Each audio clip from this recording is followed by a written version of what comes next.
It's cool too because you see guys like Sean and guys like Matt, and they're luckily to a place where if they run their own business, they don't want somebody there, they can cut it out. Like Matt, there's articles going all over the internet about Matt just throwing people out all the time. But you know, I think about He's a bands, he's a he's mental constantly case. booting people out, dude. But Really?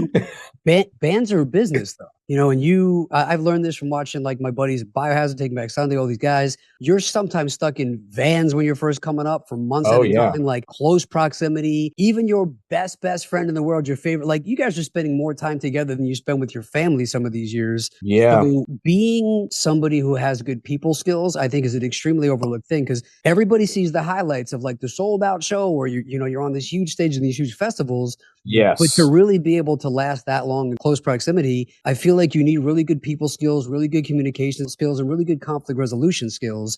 And so Yes. you've been doing this for almost 20 years with the same guys, man. Like, what is advice for some people that are either in a band, in a relationship, in a business to be able to last long term with partners? Yeah, so being in a band is like being in a relationship with, it's like with in our case, it's like me being you're in a relationship with four people, right? You're in a Yeah. relationship with all the other members, and then you have your relationship within yourself and like what you're willing to take on and what you're not willing to take on. I think a big component of this is having a martial arts background. When you put substance in a band, like meaning like drinking and drugs, and being tired and fame and fortune, all of that stuff can lead to a big disaster, really quick. So it's taken a long time and we've lost members, or, let members go, because of internal, issues, not just with drugs and alcohol, but, just this stuff happening.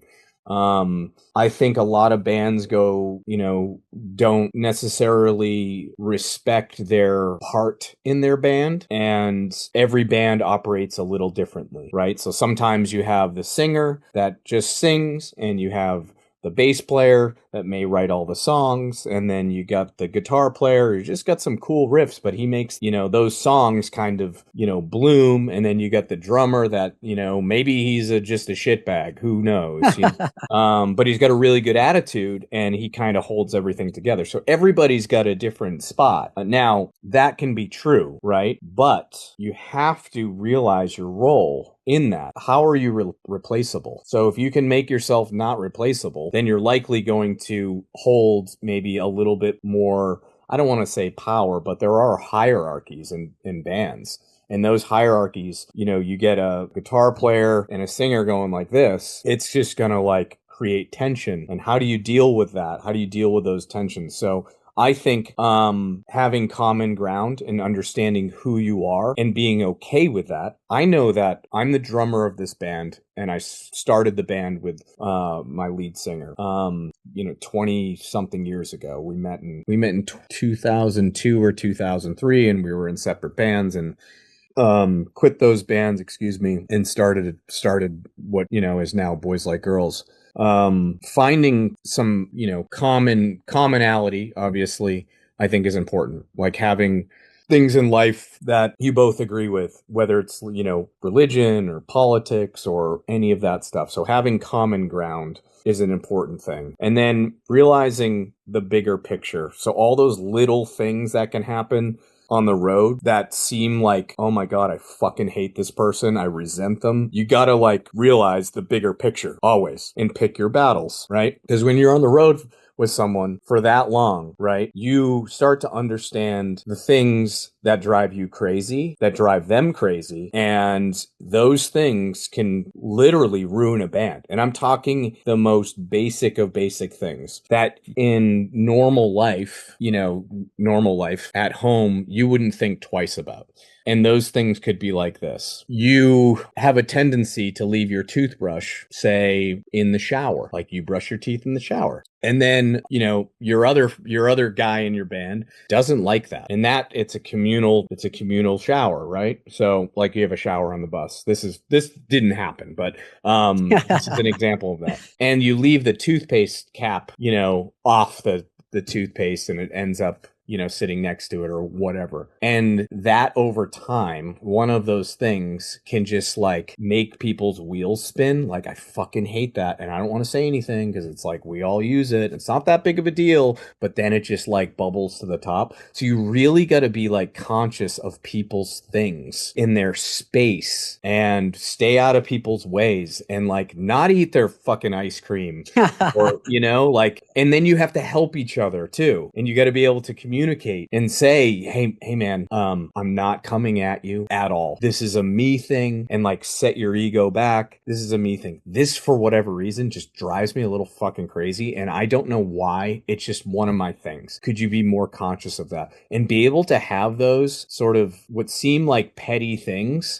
but that sort of stuff will blow up bands. And then it just translates and it starts spinning, and then more resentment happens. So my singer and I have been doing this a long time, and we've been, especially over the years as he's been sober for I think 16 years, and watching him go through that and mentor guys, and I mentor guys, off the mats and stuff like that, and coaching. We both have the ability, even though we have big egos in this, all of it we do, and we also have the ability to like talk through those things. Even when we do, we may butt heads and we're not going to agree on anything. Usually we're pretty aligned, but we're both very strong-willed, and we have strong personalities. But having the ability to take a step back and sometimes put things on ice and then rehash them without making jabs at each other,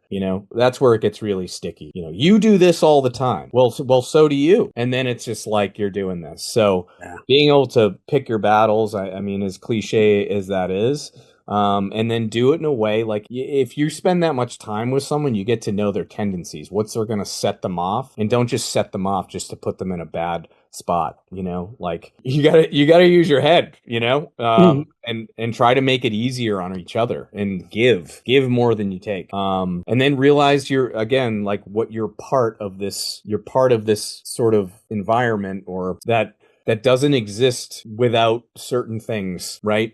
It doesn't exist without the voice. I'm sorry. It doesn't, and that's very difficult for people to realize. So you gotta, I don't want to say, I think you really just have to know who you are and what you're doing, and realize the big picture, like really pick the battles, understand that there is a hierarchy, whether you like it or not. There is, there is, and that's okay. And it doesn't make you less of a person at all. It can be frustrating at times when you're like, man, like that kind of sucks, but that's just the way it is. There's a hierarchy on the mats too. Like there's we do it in terms of a belt, but we try not to like make people feel like shit about it. So like those are things that sort of go together there. Yeah.